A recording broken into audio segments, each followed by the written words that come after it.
ഓച്ചിറ വയനകം തട്ടകത്തിന്റെ ഗീതാ സലാം സ്മാരക പ്രൊഫഷണൽ നാടകോത്സവത്തിന് തുടക്കമായി. ഈ മാസം 15 വരെയാണ് നാടകോത്സവം നടക്കുന്നത്.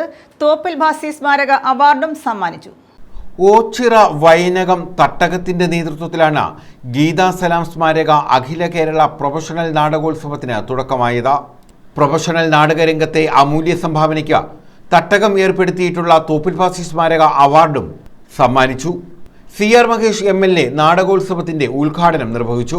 ഏത് രാഷ്ട്രീയത്തിലും ഏത് ജാതിയിലും ഏത് മതത്തിലും വിശ്വസിക്കുമ്പോഴും ആ വിശ്വാസത്തെ മുറുകെ പിടിച്ചുകൊണ്ട് മറ്റൊരു വിശ്വാസക്കാരനെ ചേർത്ത് പിടിക്കുന്ന, അവനുമായി അടുത്തിരിക്കുന്ന, അവനുമായി സഹകരിക്കുന്ന മനുഷ്യരുടെ ഇടം നമ്മുടെ നാട്ടിൽ കുറഞ്ഞു വരുന്നത് ഈ കാലഘട്ടത്തിൽ നമ്മൾ നേരിടുന്ന ഏറ്റവും വലിയൊരു ഭീഷണിയാണ്.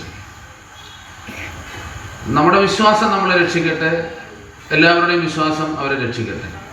പക്ഷേ മനുഷ്യൻ്റെ ദൈനംദിന ജീവിതത്തിൽ ഗുണകരമല്ലാത്ത ജാതിയും മതവും നാം ശ്വസിക്കുന്ന വായുവിൽ പോലും കടത്തിവിടുന്നത് ഒരു പരിഷ്കൃത സമൂഹത്തിന് ഗുണകരമാണോ എന്നുള്ളത് നമ്മൾ ചിന്തിക്കണം. Advocate N. അനിൽകുമാർ അധ്യക്ഷത വഹിച്ചു. നമ്മുടെ കേരളം ത്രിതല പഞ്ചായത്ത് തെരഞ്ഞെടുപ്പുകളിലേക്ക് പോകുന്നത് കൊണ്ട് നവംബർ മാസം പൊതുപ്രവർത്തകർക്കും രാഷ്ട്രീയ പ്രവർത്തകർക്കും ഏറെ തിരക്കുള്ള മാസമായി മാറുമെന്ന് കണ്ടുകൊണ്ടാണ് ഒരു മാസം മുന്നേ ഈ നാടകോത്സവം സംഘടിപ്പിക്കാൻ ഞങ്ങൾ ശ്രമിച്ചത്.